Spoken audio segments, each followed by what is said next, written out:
All right. So, hello, everyone. My name is Keith Lose, and I am the moderator for this webinar series. This is our 2026 Statistically Speaking webinar series brought to you by the Data Science and Analytics for Precision Rehabilitation Center, or DAPR, as you can see down at the bottom of your screen, and the Reproducibility in Rehabilitation Training Program, or Repro Rehab, also on the bottom of your screen, which are both funded by the Eunice Kennedy Shriver National Institute of Child Health and Human Development.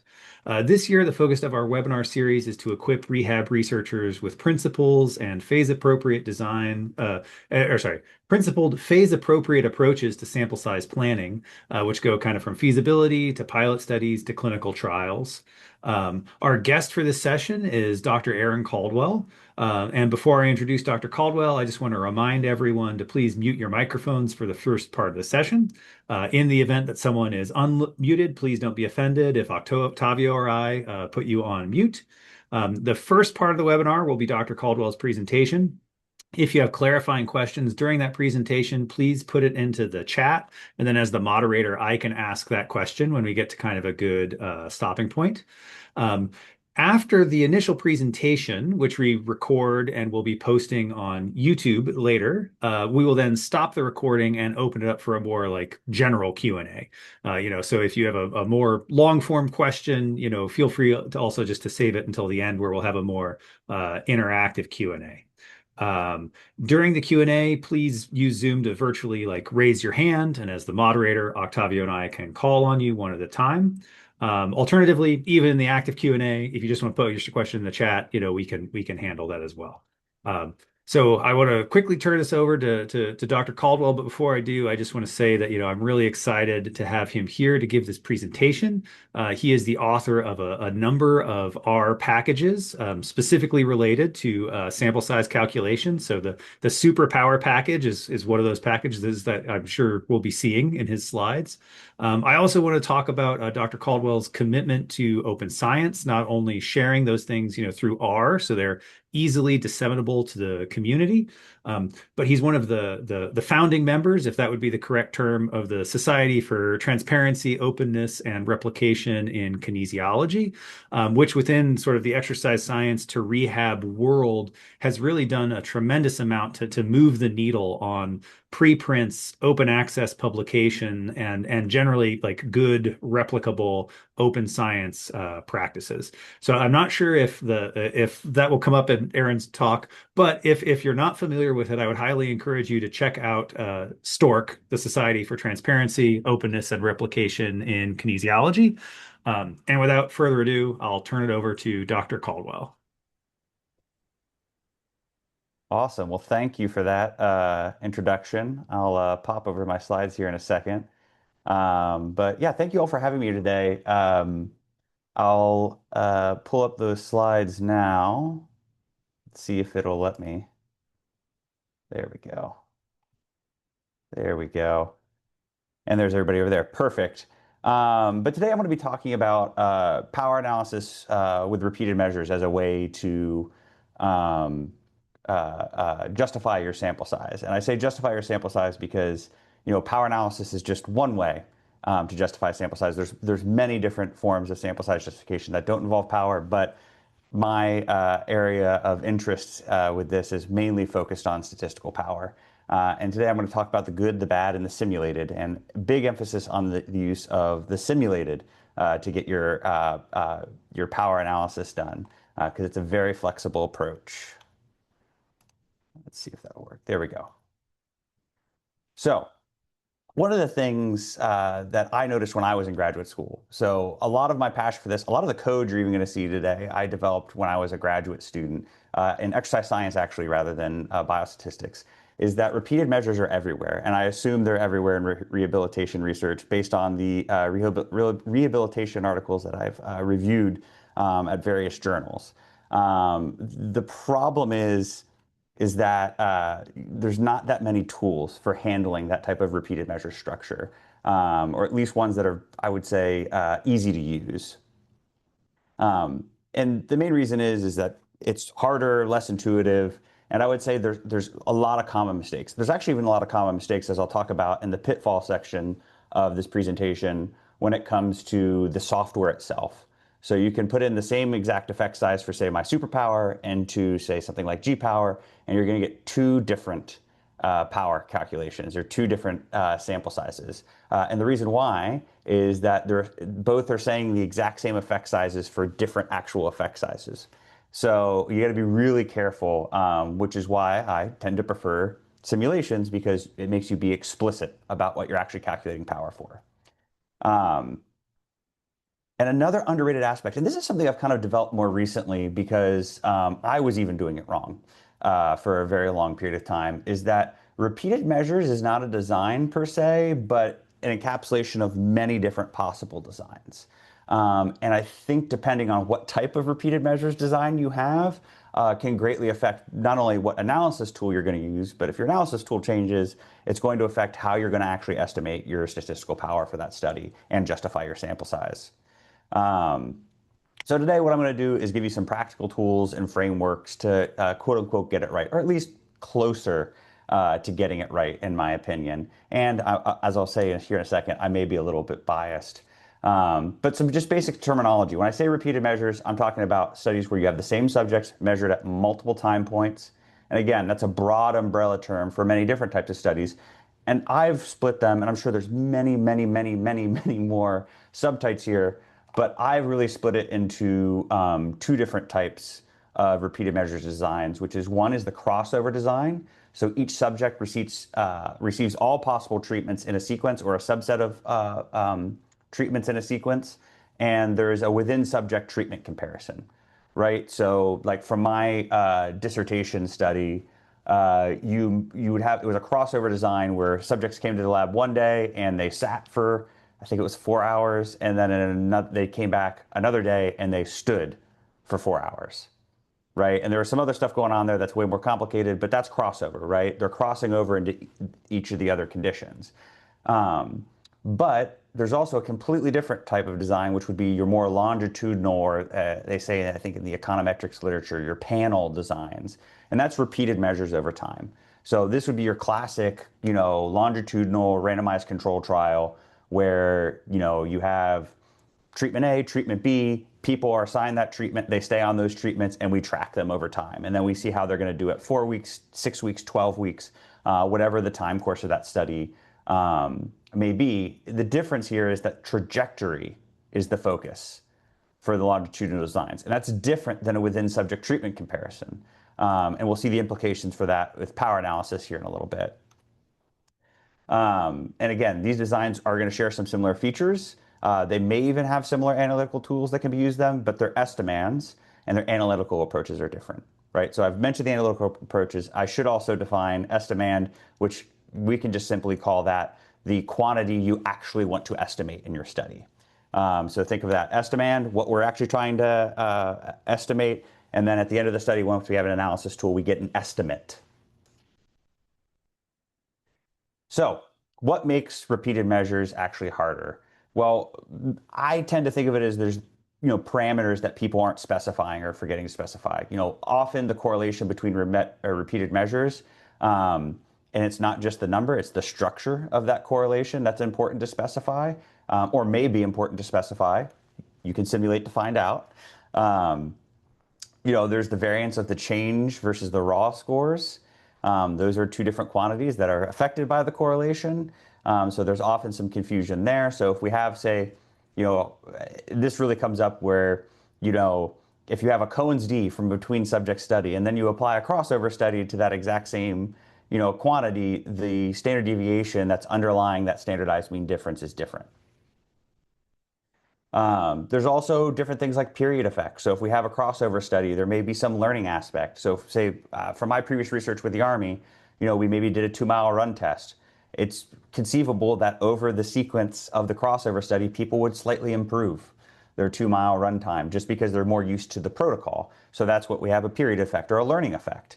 There also could be a sequence strata type effect. So if we have crossover type study where we have many different treatments, so A, B, C, D, or where we're replicating the crossover conditions, so like A, B, The strata you're assigned to may actually have an effect that you may want to adjust for as well. And then another thing is, what about attrition and missing data patterns, right? If we have a completely between subjects design, we can just keep collecting till we get the N of 30 in both groups. But what happens when, Bill is one of your participants and he doesn't show up for the week 8, but we have the week 4, the week 12, and the baseline for them, right? We have to account for that in our sample size planning, or we should at least. So what's this correlation problem I was describing earlier? Very often I think it gets oversimplified where people are just like, yep, I'm going to assume correlation of 0.5. It's a moderate correlation. They look at the Cohen scale and they're like, all right, we're going to assume a low correlation. We're going to assume a high correlation. We're going to assume a moderate correlation. And I think often that's because they're just kind of finding out what correlation they can assume to meet the power for the sample size they want to collect. But we also have to consider what the correlation structure actually is. So when you use a repeated measures ANOVA, let's say, like you open SPSS, you open up that menu and you click down to the repeated measures ANOVA, it is essentially assuming compound symmetry, right? And that usually comes across in that test for sphericity, which is a more strict criteria, but for all intents and purposes today, it essentially means compound symmetry. And that's this correlation matrix right here. And compound symmetry essentially means that that diagonal component, they're all equal. So the variances are the same across all repeated measures conditions, and that the correlation between all of those repeated measures is also the same. And for something like a crossover design, that may be perfectly justifiable, right? The within subject error is going to be the same between all of the different trials that they do.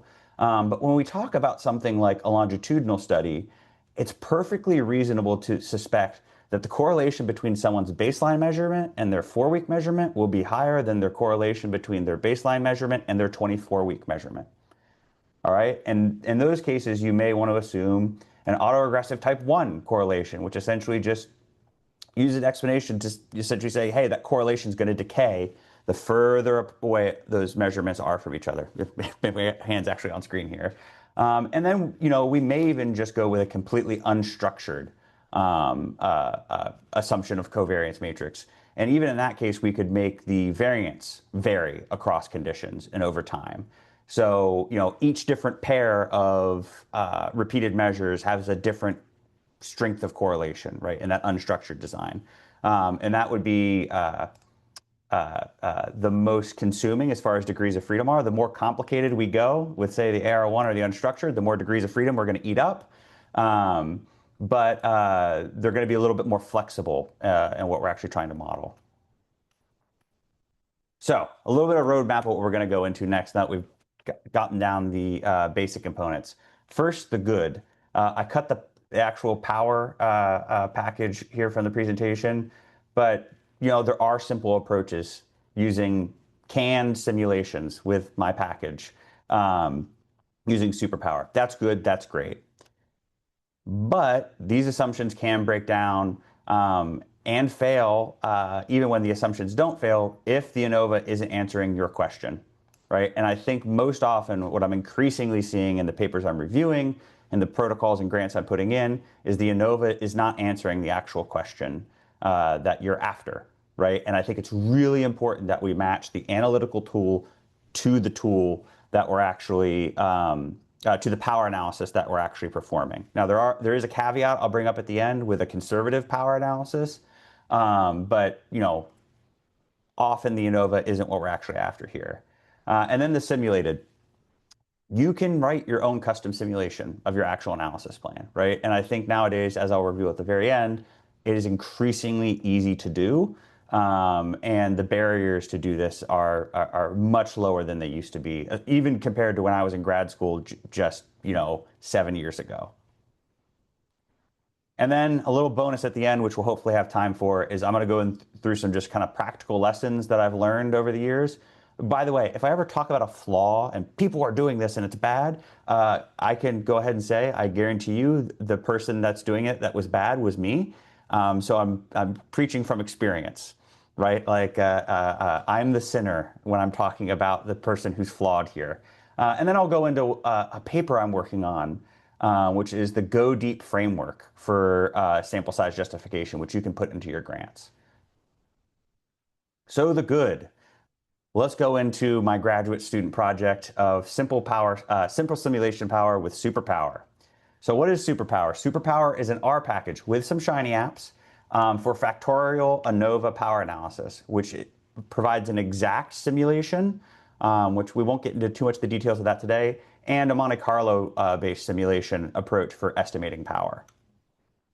What's nice about this package is you can easily switch between subject factorial designs, within subject factorial designs, and mixed factorial designs, right? Upwards of 3 factors, all allowing them to interact.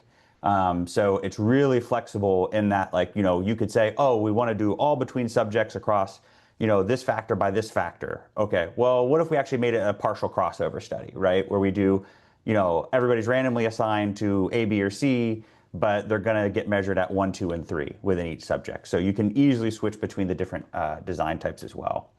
The key functions to remember this are ANOVA design, ANOVA exact, and ANOVA power.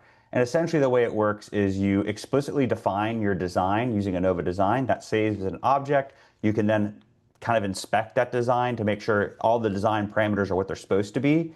And then it gets passed off to a function that performs the power analysis. And the reason we set it up that way, there's a lot I would have changed if I could go back and bonk myself on the head and say it's a bad way to code it. But I actually really like this because it forces you to talk about the design and then consider statistical power. And full disclosure, as I mentioned a couple times already, I am the developer and maintainer of this R package. So citations of it do benefit my publication record, and I'm a little biased in thinking that it's really nifty tool. But there are other tools out there. So a little worked example. Say we have a rehabilitation intervention study. I've seen a version of this in many, many places.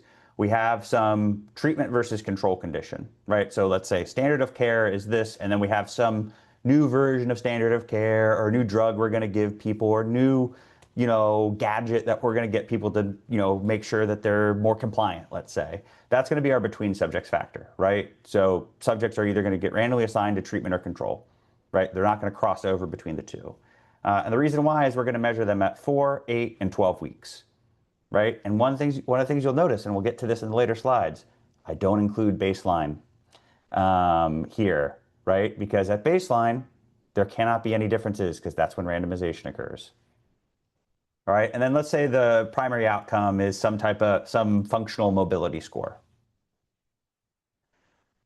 And what are our assumed parameters? We're going to say, hey, at about 4 weeks, we expect no difference, right? We start to see some separation at 8 weeks and a larger separation by 12 weeks, right?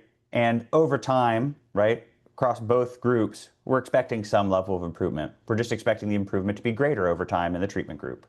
And then let's keep it simple. Let's assume that, nice Cohen R moderate correlation, or I guess that would high correlation. I'm thinking of Cohen's D of 0.5.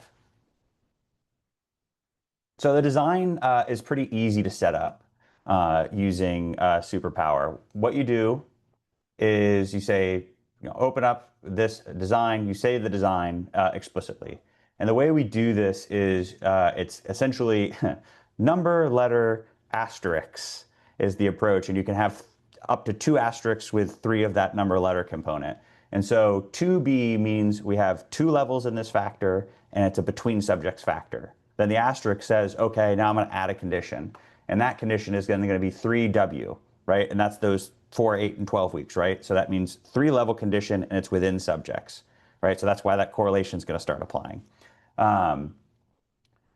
We then can say the downside to using superpower is you do have to start with the sample size, and then you can work back to calculate if you need to adjust that sample size. We're going to say, hey, we're going to start with, hey, let's see what we're at about NF25, right? Maybe we consider that like the minimum number of subjects we're just going to have to collect for this study. All right, now we're going to set up our matrix of means. So that's by the mu parameter here. And so we said 2B first. So that means you're going to do all of that first factor, A, and then all of the second factor next. And then it's going to be the same order. So we're going to do 50, 55, 60. So that's going to be those treatment group means. And then we're going to give the control group means of the 50, 51, 52. And then we can set the between subject standard deviation to say 10. And say for this functional mobility score, it's something standardized like I think there's like the promise scale. I think I reference it later, but like, the way it's supposed to be scaled is it should have about a standard deviation of about 10, the way it was designed. And then again, let's assume we'll start with a correlation of about zero point 0.4 or zero point 0.5, and then we provide label names. I have two different ways of providing label names because it caused some confusion, but the way this one works is you state the factor name and then the levels of it, and then so on and so forth. So, for 2B, it's going to be the name of that factor group, and then it's two conditions, treatment control, and then we have time, and then we say, 4 weeks, 8 weeks, 12 weeks. And then right here, I set plot to false. And that essentially is a way to get around it just essentially automatically giving you the plot of means. But you can still get that from the saved object here as design by going to the S3 method to print the plot. Aaron, can I ask you And a so, question there real quick, yes, actually? go ahead. So if we go back one slide, maybe, Yep. just looking at this input, I do want to echo that like this is a very nifty tool, as you said. And one of the things I really like about it shown here is in comparison to other commonly used power calculators like G-Power, you are putting in just means and standard deviations, like where they go in the design of your study, as opposed to Yep. having to calculate like Cohen's F squared or something like that as Hmm. an effect size. So anyone who's tried to do that, you have my sympathy because those standardized effect sizes are hard to work with. Oh, and Tiffany, I think basically asked my question in the chat. So when you're looking at these means and expected values, and you might have more on this later, but kind of like what is your strategy for getting those? Where do you kind of come up with Mm, plausible values if that's kind of right. briefly addressable here? Right. I don't do too much on that because it's all the case by case dependent. And I'm a very big, it should be theory driven kind of guy. And I think this is exactly why I don't like Cohen's F and partial eta squared because I've never had anyone describe to me, especially from a randomized control trial experimental approach, what those numbers actually mean practically, right? Oh, it's a partial eta squared of 0.06. Ooh. Like, I don't know what that means when I'm talking about the differences in treatment groups or the interaction here over a longitudinal study. Like, I don't have a way to quantify that. Whereas if I'm, projecting out the means, right, like this, it's explicit, right? And so I would say theory driven is the number one way to go. My theory predicts this should happen, right?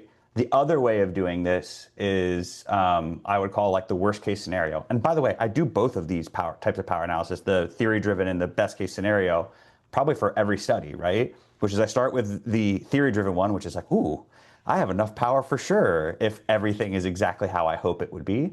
And then I do the worst case scenario, which is like, okay, let's say this is a minimally viable product. It's just going to barely squeak across the line to show a benefit.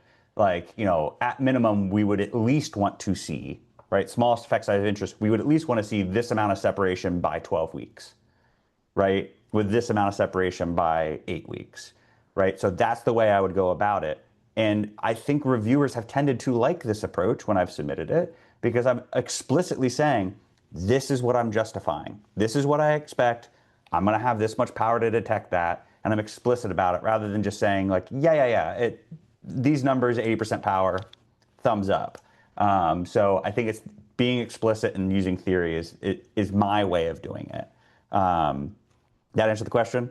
Yeah, no, that's great because again, I think like there's real value in being able to think about it in the units of the thing that you're measuring, right? And then like you said, you kind of have maybe the hypothetical scenario, and then you also want to err on the side of caution and be like, what if it is smaller than that? And so, yeah, I think Tiffany, if you have more questions on that in the Q&A, maybe you can bring those up, but that helps a lot. Thanks.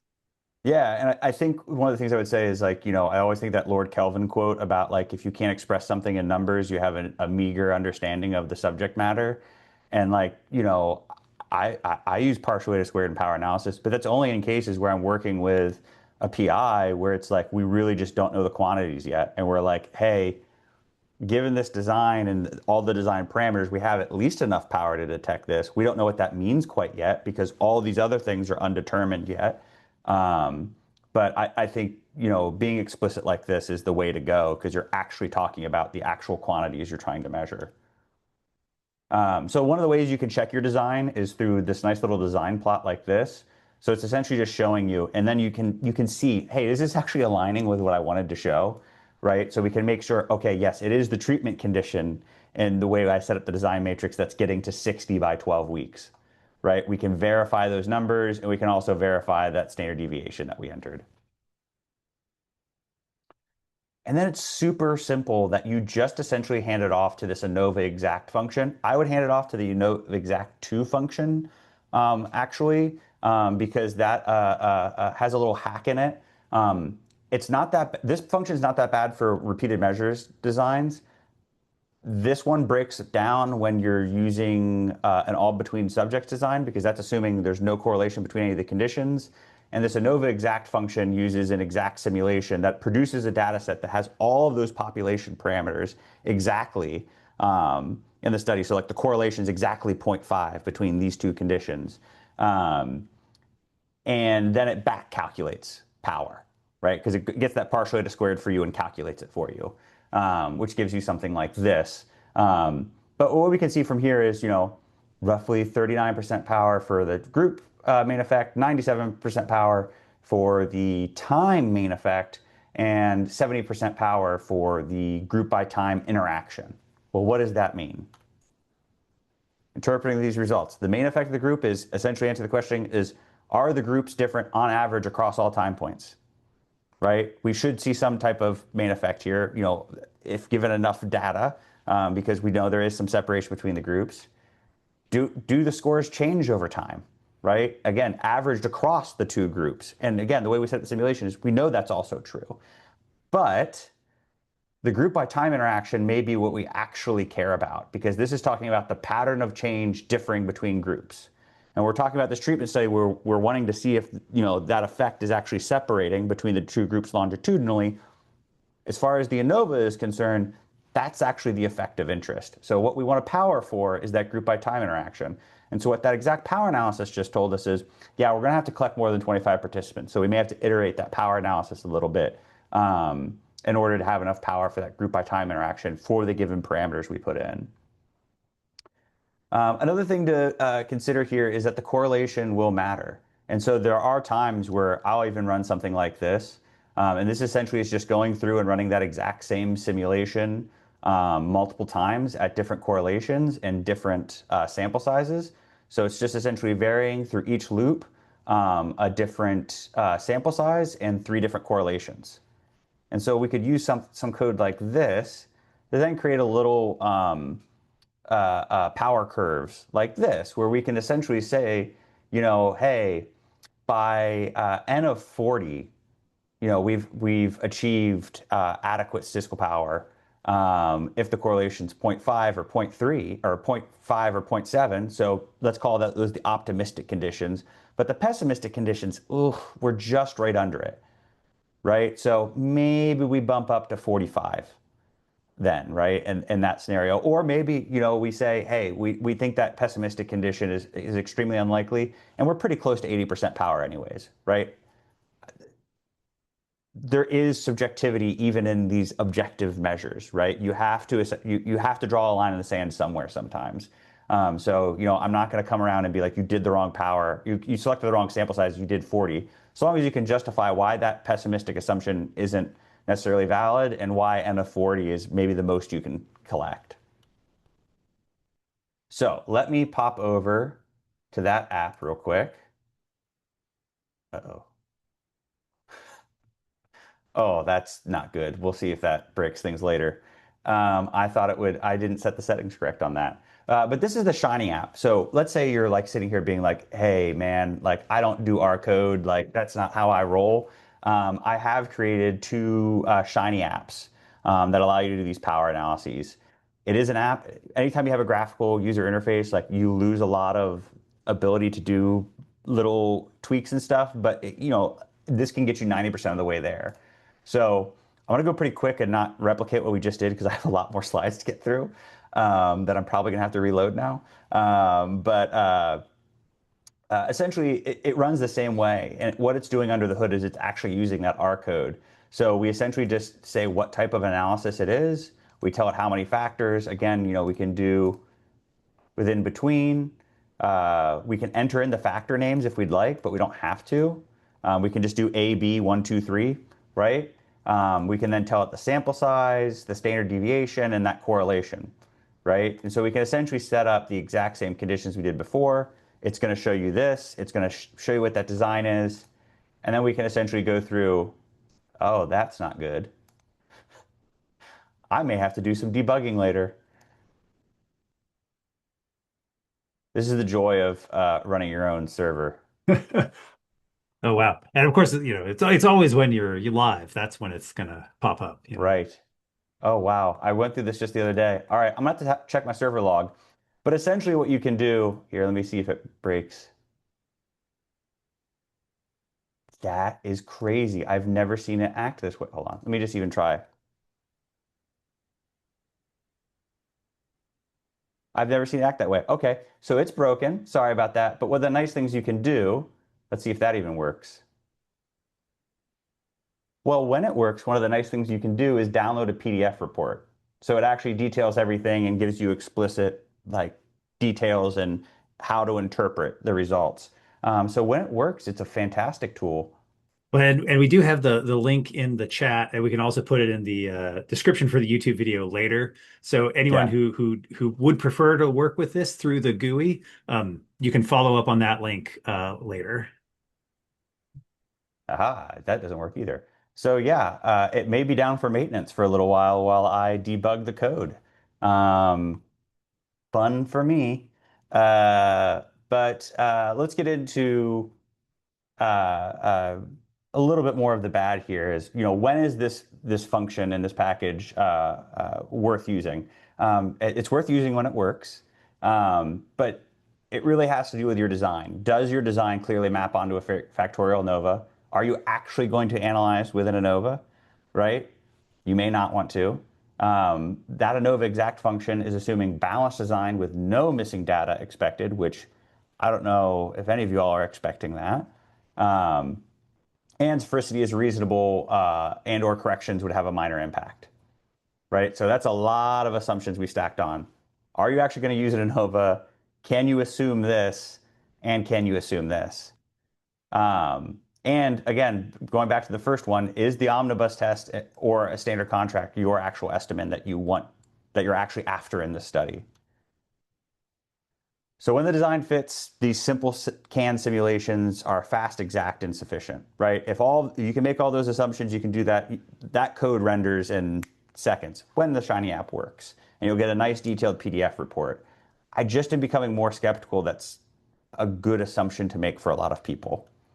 Again, fits is doing a heavy lifting in that sentence. So let's look at what happens when it doesn't fit. So what's the bad? Where does it break down? And I've kind of already hinted at what those situations may be. One, non-sphericity. Again, if we can't assume that the correlation structure is compound symmetry, we're already breaking some rules, and we've got to dive a little deeper. Missing data or attrition, especially differential by group, right? So like, let's even just say an imbalanced design where for whatever reason we're collecting is we got 15 in the control and 45 in the experimental. There are situations where we may want to do that. Um, and the example I just gave isn't going to work for those scenarios. Unbalanced designs as well, which I just mentioned, non-normal outcomes. So like, let's talk about like a Likert scale, right? Where we shouldn't be necessarily assuming an ANOVA is going to fit for that. A count, right? So incidence rates or even a binary outcome with proportions. It's not designed to handle those things. Again, alone, each may be manageable and those assumptions maybe can be fudged, but in combination, your power estimate can be way, way off. So, as I mentioned earlier, some of the ugly things. G-power, if you're using those standardized effect sizes, is going to give you wildly different power estimations than, say, the power package, than, say, my package, right? Because they're all making different assumptions about how those standardized effect sizes are being calculated. Again, ignoring that correlation structure entirely, right? Because especially if you're using an ANOVA and you're ignoring that correlation structure and just being like, but the Hue and Felt correction will just handle that on the back end. Well, that means your power analysis is also going to be affected as well. So you may be way too optimistic about what power you're going to have for that N of 10 study. Again, the thing that keeps coming up for me is like powering for an omnibus F test when you only care about a specific contrast, right? Is that ANOVA actually answering the question you're after? Because I think in many cases it's not, and you may be vastly overpowering or underpowering your study. And then something I've seen sometimes is using between subjects formulas and then using some type of correction factor for a within subject design. I would say very rarely is this a smart or reasonable thing to do, but some approximations do exist. I would probably want to simulate to make sure that those assumptions are okay. Okay, so the ANOVA isn't your research question. Even if all those assumptions are true, as I mentioned before, the ANOVA may not even answer the question you're after.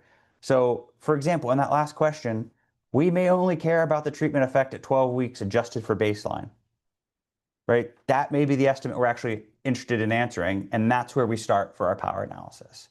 And the omnibus interaction effect just is irrelevant really to answering that question. You may only care about the rate of change, the slope, not whether any specific time point may differ, which we'll get into that at the end about using summary statistics rather than these factorial designs to answer these questions in repeated measures. Or you may want to estimate the treatment effect in a crossover study, not a test for necessarily period effects. So I often see like, these crossover designs, treated with like some type of factorial repeated measures ANOVA. And I'm like, well, why? You can do this with a t-test. So yeah. Aaron, on that note, we had a question in the chat on kind of Yep. the difference between the omnibus effect versus like a specific contrast of interest. Could you explain that a little bit? Right. So, the omnibus effect there, you're just looking at that overall F-test statistic, and that's, dependent upon the whole design matrix. When I'm talking about a, specific contrast, I'm talking about one specific comparison, and that could be many different things. And the power for that contrast may be vastly different. They may be closely aligned, but it may be vastly different depending on, what you're trying to do. Like, for example, I've seen studies where they use an interaction effect as their, effective interest when it's a follow-up study where they have the immediate post and then later follow-ups. And I, I don't understand that because under the theory they outline in the introduction, it's like, well, we should just see the greatest difference at post, and the follow-ups are great additional information, but it doesn't really matter if the pattern at follow-up differs between the groups, so long as, if the theory is essentially saying like, hey, once we immediately finish treatment, group A should be better than group B. So in that case, you're probably way over needing way more sample size than necessary to actually just look at that one contrast of interest. So I'll get back to that a little bit later towards the end. Um, so when you're going to need simulation is when you're going to make the jump to mixed effects models, when you want to look at a specific contrast. You can do that a little bit with my superpower package, but it's a little bit more difficult in my opinion, especially important when talking about handling of missing data. I would personally say if you're expecting any type of missing data pattern, simulate that missing data pattern. Um, or even non-standard outcomes. So like I said, like a binary outcome at multiple time points, or some type of ordinal scale. And this is something that my stats professor for advanced multivariate back in grad school said, if you can write the analysis code, you can write the power simulation, right? So if you're the one analyzing the data, it's not that big of a jump to then jump to running a power analysis. I learned to do my first simulation for power analysis in like an hour in class. So it's not that complicated, at least at the start. So as I get into this simulation-based approach, I want to ask a question. What statistical tests are appropriate for a simple crossover? So simple crossover is that A, B, and then people either do treatment A in a trial first or treatment B in the trial first, and then they come back some other time and they test in the opposite conditions. So, these are three methods that you could use, right? So you can use that paired samples t-test, which essentially says, hey, I want to take everybody's A scores and and subtract it from their B scores. We could use something like a, fancy linear mixed model with a random effect structure. Or could we use a two sample t-test in this case? And the answer, it's kind of a trick question because all three can actually be used to answer this question, right? And I think everybody sees this, and I'm sure if you've taken a stats course, you're like, well, no, you can't use a two sample t-test because everybody crosses over. So what are you talking about, man? Well, there are three different ways to analyze it. And actually, the least efficient way is that paired samples t-test, which is, by the way, the most common way I see it analyzed in the articles I review and read. So that paired samples t-test is just taking those difference scores and running a t-test on them. So you're looking at the mean of the differences between A and B. Um, the two sample t-test is a little bit different in that you calculate the difference from period 2 minus period 1 in both conditions and then test for the difference and that sequence effect between the period effects between the ordering of what sequence they received. And so what you end up getting is to get the treatment effect, you would take the mean of that AB sequence minus the mean of that BA sequence and divide it by 2, right? But you can do the simple t-test just as the sequence effects on those period scores. And what's nice about this in the linear mixed model is that it actually handles the period effect, right? And it comes at the cost of 1 degree of freedom. And if there is any possibility of a period or some type of learning effect, that cost of 1 degree of freedom is going to be worth it because essentially the variance is getting added to those change scores between periods when you're using the paired samples t-test. And the two sample t-test or the linear mixed model actually takes out that variance inflation. Okay? So essentially, you're ending up with a smaller residual variance and therefore more power. So that approach one is going to get you the right point estimate, but it's going to give you the wrong standard error. Um, and that can become a problem. And it gets worse the bigger the period effect may be relative to your within subject variance. So again, the cost is 1 degree of freedom. Steven Sen's work's been pretty explicit about this, and that trade is almost always going to be worth it. I'm going to just quickly go through this. If you're expecting carryover effects, my recommendation is don't use a crossover study. There are some really advanced procedures written by people way smarter than me to model carryover effects. I cannot make heads or tails of them for the life of me, and it feels way overcomplicated. The biggest thing here is that I would say there's this whole idea of this grizzle procedure where you're going to test for that carryover. It's not worth it. It's like testing for normality before you use a t-test. You have to consider the power of that normality test. And so overall, it just ends up not leading to does not have great decision properties. So what to use then? I would typically just recommend the linear mixed model because it's going to make everything explicit and straightforward. The two sample t-test is fine if you want to do it by hand, if you will, but that approach could also be very useful if you want to use a bootstrap or permutation based approach, which may be more robust to those other assumptions that the linear mixed model is making. But you could also apply a bootstrap approach to the linear mixed model as well. So it's really just up to you. I think of using that two sample approach with the bootstrap and permutation as a great robustness check on your linear mixed model, right? If one's significant, one's showing a big treatment effect and is significant, and and the bootstrap test or permutation test is coming back much smaller, and say like non-significant, then it may be time to go, oh, okay, maybe the assumptions I'm making are, what are actually giving me this treatment difference. All right, so let's get into the simulated. I'm going to power through this because I'm just babbling through my time here. I tend to like to use the sim study package. Much like my R package, it makes things explicit about what you're simulating. It's a fantastic tool, but essentially the way you do power analysis is through this loop, right? which is you simulate your data. So you generate a data structure for your model. That's what SimStudy does. You know, you can model the stratification of covariates for randomization, right? That can be part of your simulation.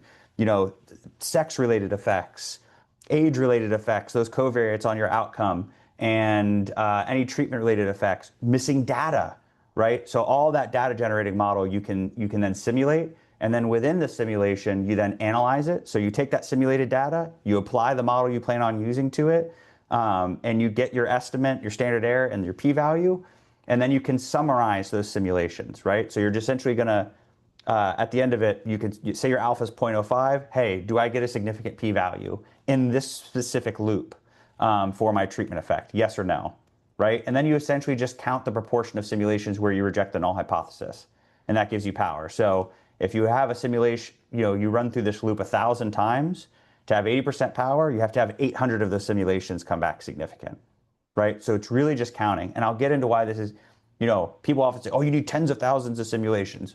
That's not necessarily the case because, you know, that simulation-based power is now a binomial quantity that you can apply confidence intervals to. So you can actually even know how precise your estimate is for how many simulations you have. So why SimStudy? I don't use it for the first simulation because I switch things up a little bit, but this package is just immensely useful for modeling complex data. You can do different correlation structures. You can do different outcomes. You know, one of the big things that was really hard to do for a while, in my opinion, was simulate for power for an ordinal outcome. And this package makes it pretty nifty to do.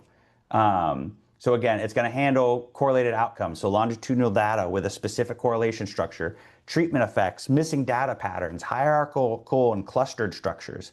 So one of the examples they give on the SimStudy website is like, you know, what if you want to test students within classrooms, within schools, within districts, right? You can cluster all of those types of effects and simulate that.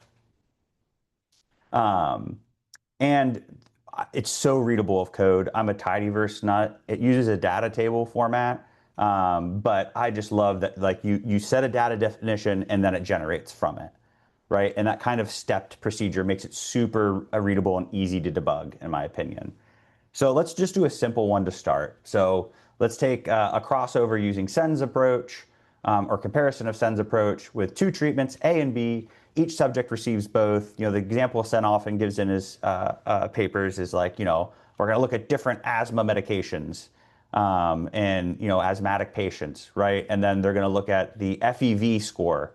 That's what they're going to measure at the end of each of their trials. And we're going to compare those between the two different treatment conditions. We're going to assume there's adequate washout period between conditions, no crossover or no carryover effect. Let's say the primary outcome in this case is grip strength, right? And the interest is the treatment effect of A versus B.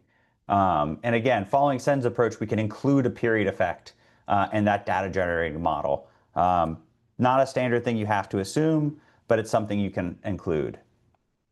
And so our data generating parameters are we're assuming a 3 kilogram treatment effect within subject standard deviation of 4, between subject standard deviation of 10, and a period effect roughly of improving 1.5 kgs of a learning effect over the course of the study. If you're like, what do those numbers mean? I don't know, man. I just made those up. So don't assume this is something, if you're doing grip strength stuff, don't use this. But the data generation is actually quite simple nowadays. You can set a seed to even make these simulations reproducible. So this essentially means that whatever numbers the outcome is going to generate down here are going to be the same if I ran the same script again, so long as I run in the seed at the front first. And so I can define all the parameters for my study. So I'm going to do 20 subjects with a treatment effect of 3, period effect 1.5, all those parameters I discussed before. Then we can generate one data set where we have our subjects. So this is essentially replicating to the n we have, so 20, so 1 to 20, 2 each, right? Because they're doing 2 trials.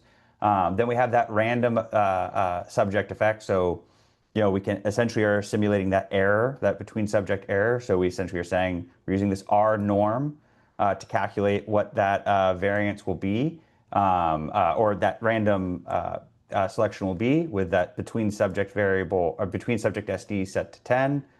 And then we also add that the periods in there.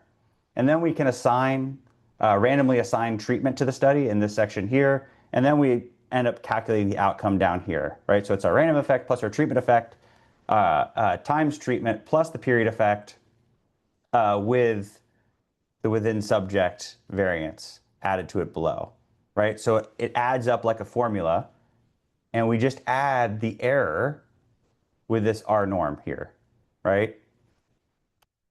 Okay. And so this gives us what that code would actually generate on one run, right? So we have these subjects. We have the first 5 subjects here. Each one of them has each of the periods. Each one of them is showing a different treatment. So I don't have in here the sequence though. I'm just now realizing. And then their outcome, right? And you'll see here, because of the way I set up the simulation, some people have negative kilograms. Whoops.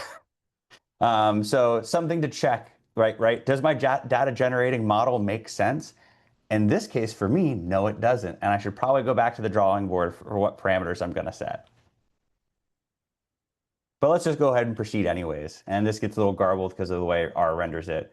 But the next step would be is just to take that data and then fit the model we plan to analyze the data, right? And so we fit that model, we get this data, and then we get this nice little table here. And to get the power, well, one, we could get the power just from here, but we could even go more specific with using the estimated marginal means and make that treatment comparison explicit for us. But you'll notice because of the way the model is specified, those are going to match, both in the estimate and the p-value.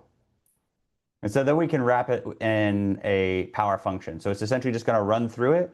And then you'll notice here what it does is it takes that fit and the coefficients, and it's just going to pull that p-value in each run of the simulation from the model coefficients. And then it's just going to calculate, hey, was that p-value significant? Right? So I set the alpha to 0.05 because we all like 0.05 because that's what Ronnie Fisher told us in the 20s. I'm essentially saying like, hey, is it below that threshold in each individual run? And then what I can do is then wrap it again in this little loop and do it at different sample sizes, right? And so in this case, I'm going to do 1,000 simulations for each individual sample size from 10 to 50, right? And we can see, hey, unsurprisingly, as sample size goes up, power goes up. And then we can see from here, hey, we reach 80% power by 30 participants, 90% by 40, and 95% by 50. Right? And so probably we're going to select one of those three or somewhere in between for our final sample size. And we can plot this nice little curve that, you may want to put into your grant approach. And I think I have it on the next. Oh, and then what you can also do is compare different analysis methods, right? So what we can see here is given this data generating model, we can look at the power for the paired samples t-test, right? So that one where the variance is inflated, we can see, yeah, we lose about 3% power, right, by using the inappropriate method here. And we can see that these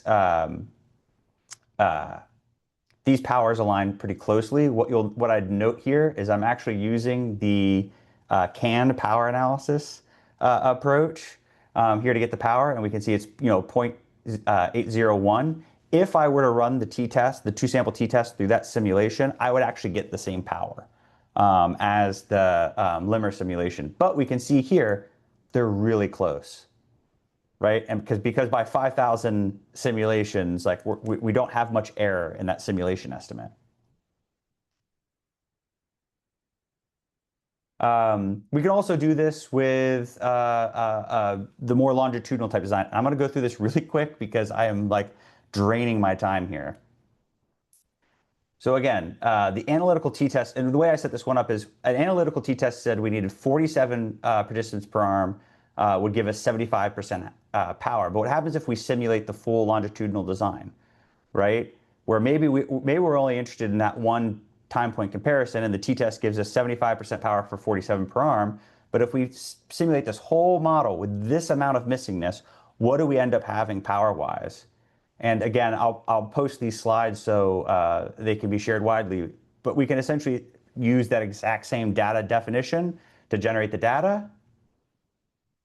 And then we can use multiple different methods again to compare power analysis, right? So again, that two sample t-test I mentioned before, that analytical approach is ignoring a bunch of different information. It's telling us we only have 75% power at 47 participants. And we could use an ANCOVA approach that ignores all the other time points but uses the baseline information as leverage.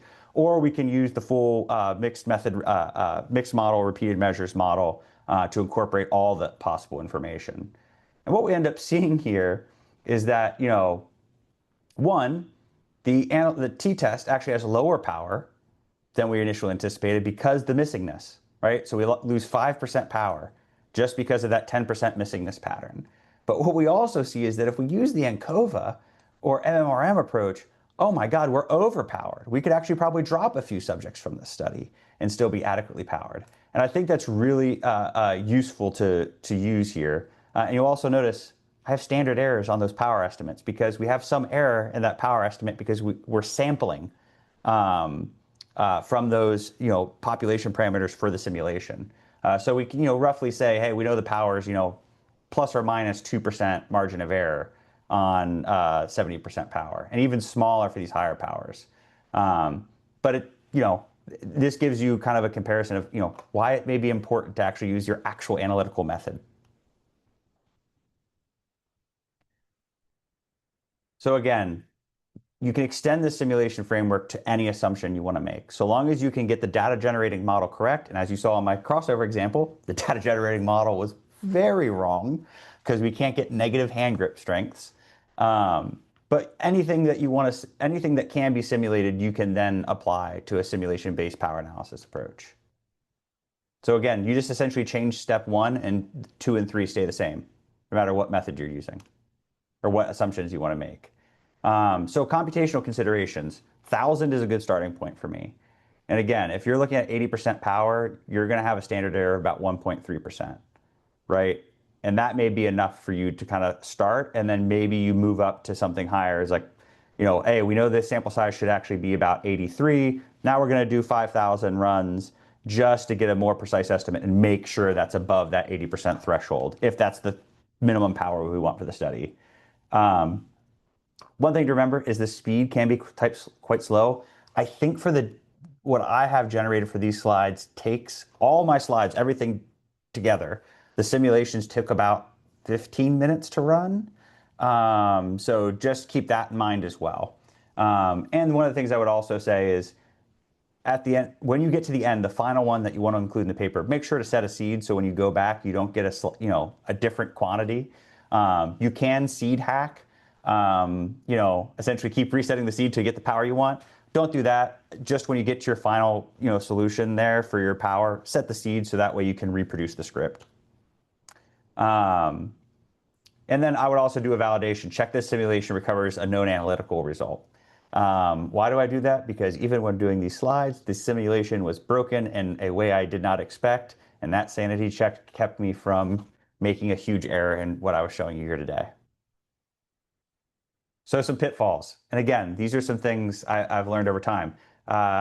There's actually a lovely YouTube video, I believe, that talks about this by Keith. But one of the things I often see is, either things getting plugged into a repeated measures ANOVA or even using change scores over time. And this use of baseline is essentially considered, oh, well, we get over the regression of the mean problem. Well, no, you don't. That's the naive approach. The better approach is the ANCOVA style approach. If your baseline is pre-randomization, right, by definition, there can be no differences. The only thing that that baseline can really do is reduce that residual variance for you and give you a more precise treatment effect estimate, right? So for randomized studies, your baseline measures should never be in your outcome vector, right?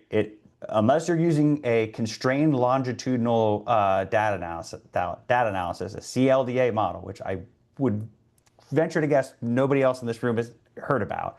Your baseline measure should never be in your outcome matrix. It should be used as a covariate at best. The nice thing is superpower also can calculate analytical power for ANCOVAs, right? So we can enter in the exact same type of design matrix. The only difference is now we have to specify how many covariates So like, we could be entering in the baseline value for VO2 max, and then we're also going to adjust for age and BMI of the participants, right? And we believe that at minimum, that's going to explain 25% of the variance in the outcome. Um, and from that, we can essentially just calculate the power in an analytical way. I think I have it on the next slide. Right. And we can use that same ANOVA exact function, right? So we can calculate this design and either incorporate the covariates or not incorporate the covariates. And we can see not incorporating the covariates, about a 10% difference in power at that sample size. I know I'm going through this quite fast, but I want to give some time for Q&A. So ANCOVA is quite a useful tool. It allows you to condition on baseline properly. You can incorporate multiple covariates that a repeated measure ANOVA is not going to allow you to do, like things like, say, age, BMI, the site that they're actually visiting if you have some type of clustered design. And in superpower, there's two different methods. You have the exact method from Xi and the Cohen approximation for calculating power using an ANCOVA. But again, remember, match your power analysis tool to your actual final analysis tool. Another thing I want to mention is something I've kind of noticed recently is that we're using a lot of overcomplicated models for simple questions. So there's this lovely paper I would suggest everyone like staple to your wall of your office, which is Summary Statistics for Repeated Measures by Sen, Stevens, and Chaturvedi in 2000. And essentially what they recommend everybody do is reduce each subject's repeated measures to a single summary statistic, right? So if we're talking about a longitudinal study, it may be, the mean of follow-ups. That may be the slope of the follow-up scores. And then you just simply analyze that with conventional methods, right? So we can then apply an ANCOVA to it, right? We can incorporate that covariate information, but every participant only has one outcome. So we don't have to worry about this advanced correlation structures and all of that. Now, there are three types of summary statistics they recommend. One is the mean of post-treatment values. So again, we could be talking about, they use bronchodilator and asthma, but it could easily be like, talk about oral glucose tolerance tests, right? We may not need to model that whole curve. We may just want to compare peak glucose value, right? Or the area under the curve. We get one value for each participant rather than all those repeated measures, and we just compare it between the two conditions. That simple.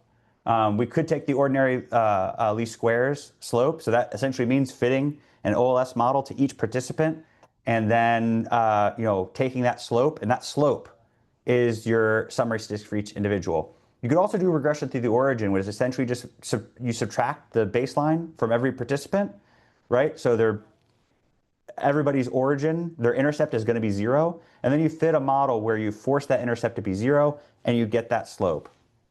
And according to Sen in this article, this is a nice compromise measure because it acts as a weighted mean and slope, and can be slightly more robust to assumptions of linearity about those time course effects.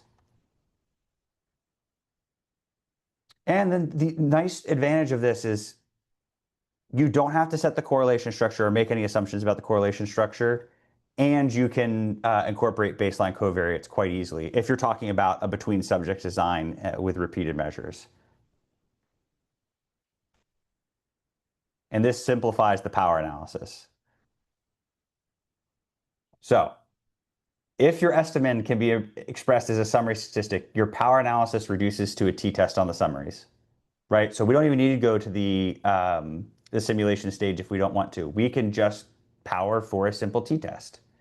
So for a parallel group trial, just go straight to that power t-test function. We could go get added precision with the ANCOVA though, right? So maybe we go to that ANCOVA analytic function in my package. For a crossover study, we could just go simply to the power t-test with a pair if we don't mind the loss in precision. All you're going to need is the expected differences and the standard deviation of those summary scores. So when it's going to lose efficiency is when you have missing data, unbalanced design, or if you're actually interested in those random effect structures, right? If part of your research question has to do with the variance components of a study, and that may be important if you're talking about something like heterogeneity of treatment effects, then go to the mixed models.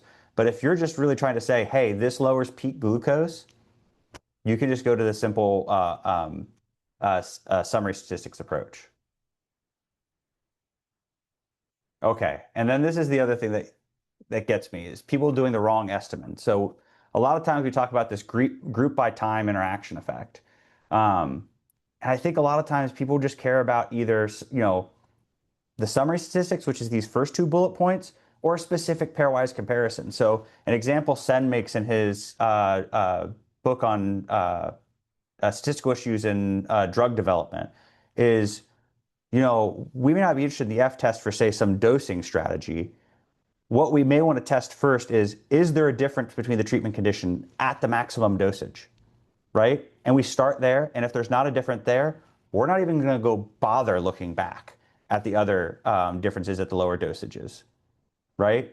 Because if we're going to see a treatment difference, theory determines it has to happen at the highest dosage first, right? And again, you have to do a staging. You'd have to be sure that there's not any expected nonlinear effect.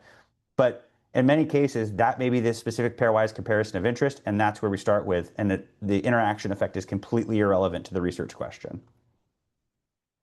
And again, these can all have different power profiles even with the same data.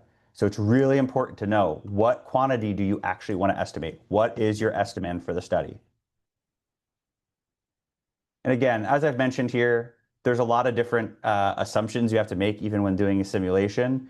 And the problem I see with simulation most often is, people having overly optimistic assumptions, right? If the correlation's, 0.95 and the variance is only 1 unit, and we have no missing data, we can get 90% power with 8 people, right? And I just be careful about making those assumptions, and at the very least, do a sensitivity analysis, right? Just see like, hey, if I just make things slightly worse, do we have a sudden drop in power?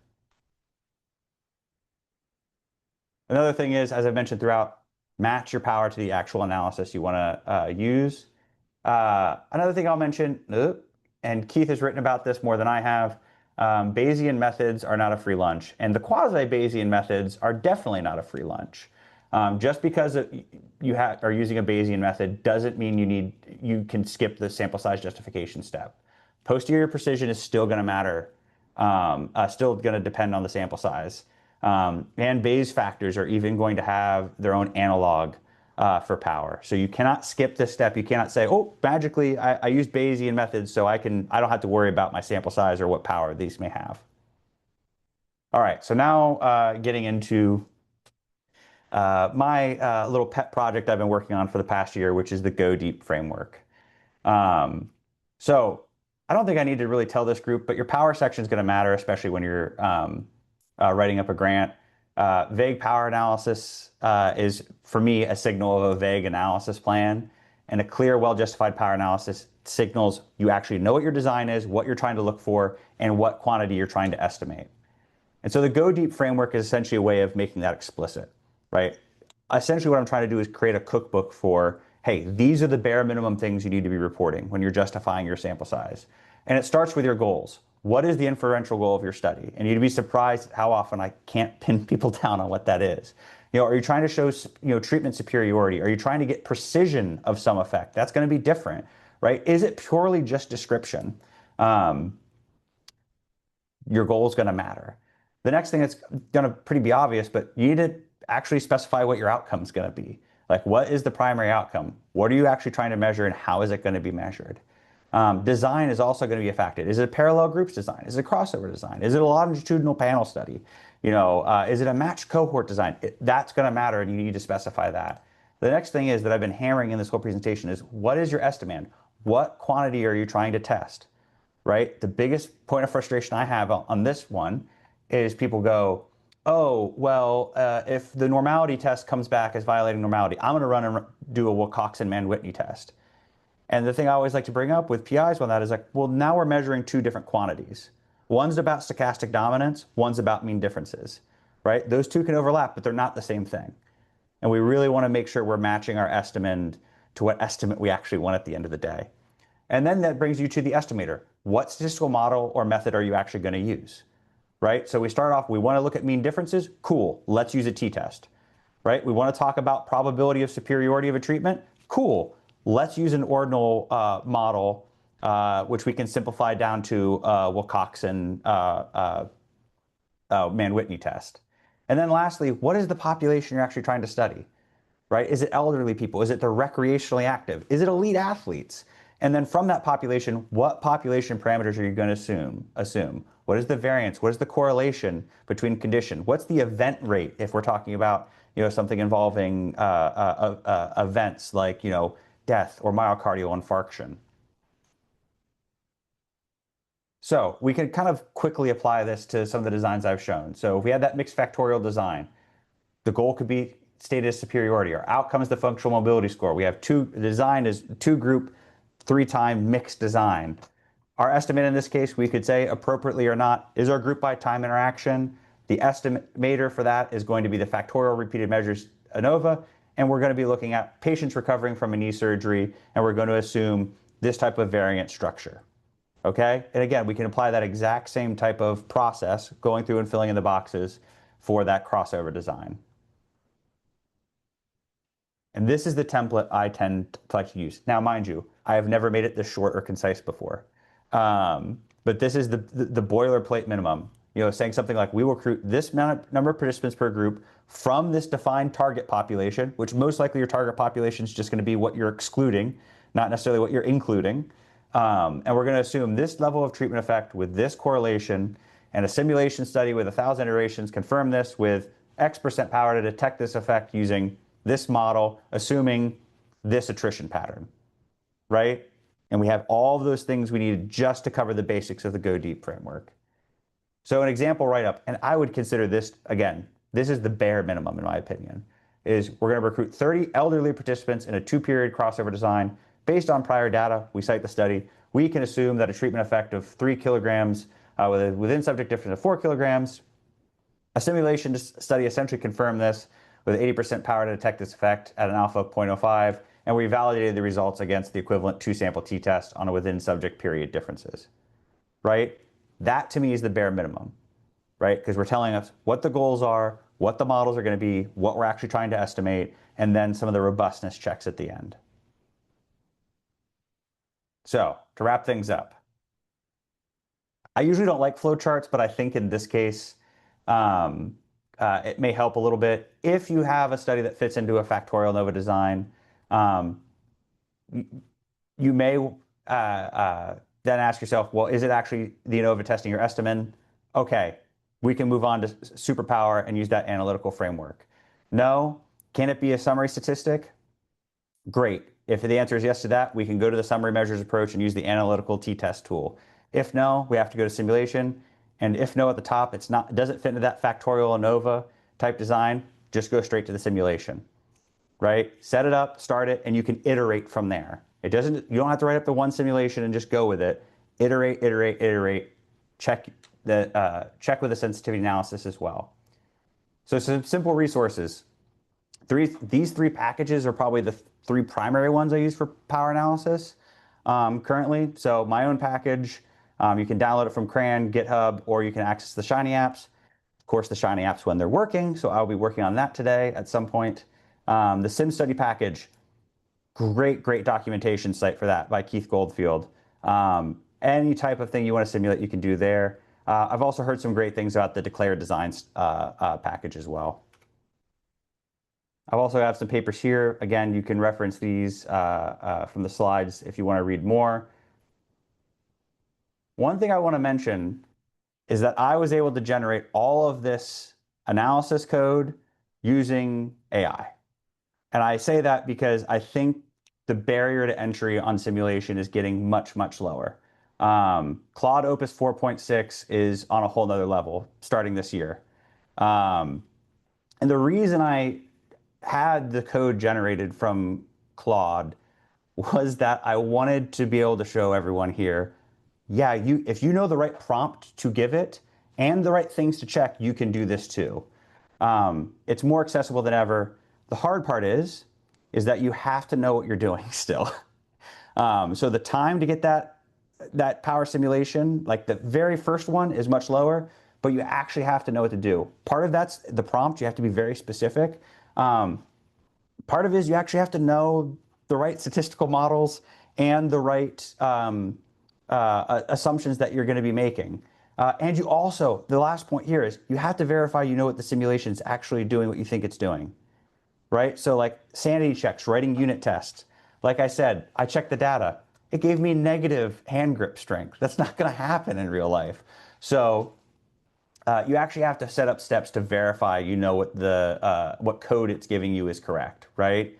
But if you know generally what you're doing, this is going to collapse that process, that time to get to a simulation-based power analysis a lot, and it can be an extremely useful tool.